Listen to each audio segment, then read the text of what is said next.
Okay, that thing is 140 meters tall. It weighs 6 million tons. And you want me to measure it with what? I have a stick. I have a stick and my own shadow. That is more than Thales had.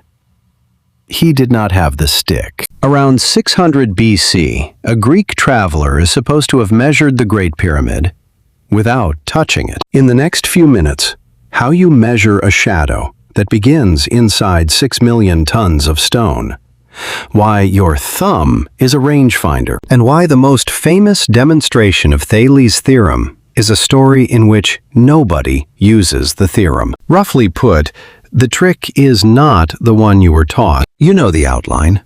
Egypt, a Greek, a stick in the sand, similar triangles, a ratio, a number. Every textbook draws the same two triangles. Fine, here is what the textbook skips. We have 3 ancient tellings of that afternoon, and they do not agree. 2 of them describe a method with no ratio in it at all. The oldest surviving version comes from Hieronymus of Rhodes, and it contains no arithmetic at all. Thales waits.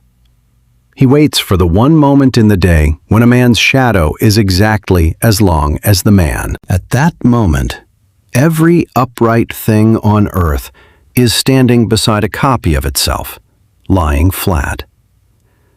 You do not calculate the pyramid's height. You read it off the ground. So the question was never which formula he used. The question is, how do you stop needing the perfect moment? Hieronymus of Rhodes wrote in the 3rd century BC.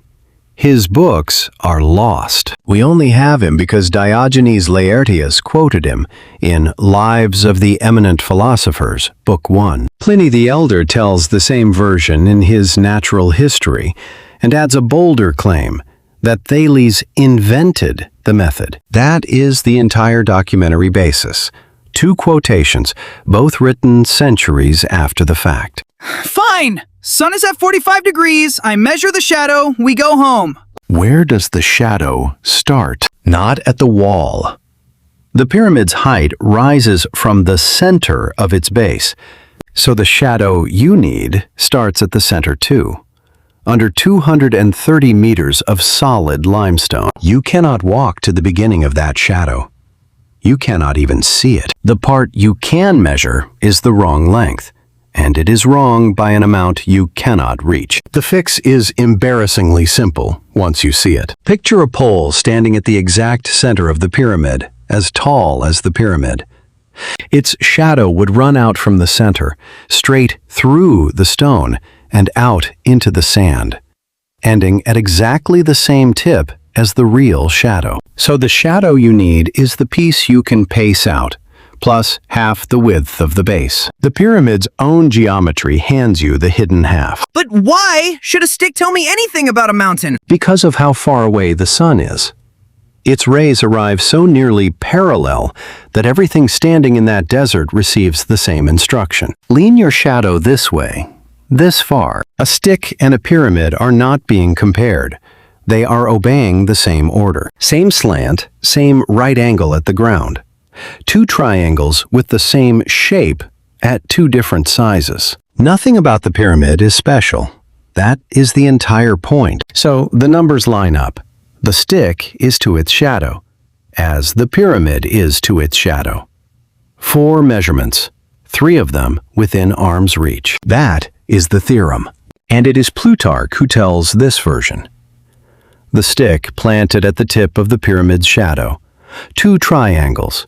No need to wait for any particular hour of the day. Its first surviving proof is not Thales at all. It is Euclid. Elements, Book 6, Proposition 2, roughly 3 centuries later. Here is the fine print. Thales left no writings. None. What we know about his geometry comes mostly from Proclus, writing around 450 AD, quoting a lost history by Euclid, written around 320 BC, about a man who lived around 600 BC. A 1,000-year chain with a broken link in the middle. And the method has problems. At Giza, the moment when your shadow equals your height does not exist on every day of the year. It lasts minutes, and the shadow keeps moving while you pace it out. Some pyramids are so steep they cast no shadow past their own base at all. The historian Robert Hahn has argued the tidy wait for 45 degrees version is more legend than protocol. And Egyptian and Babylonian builders were scaling plans by proportion long before Thales stepped off the boat. So he made the whole thing up? So he probably did not invent it.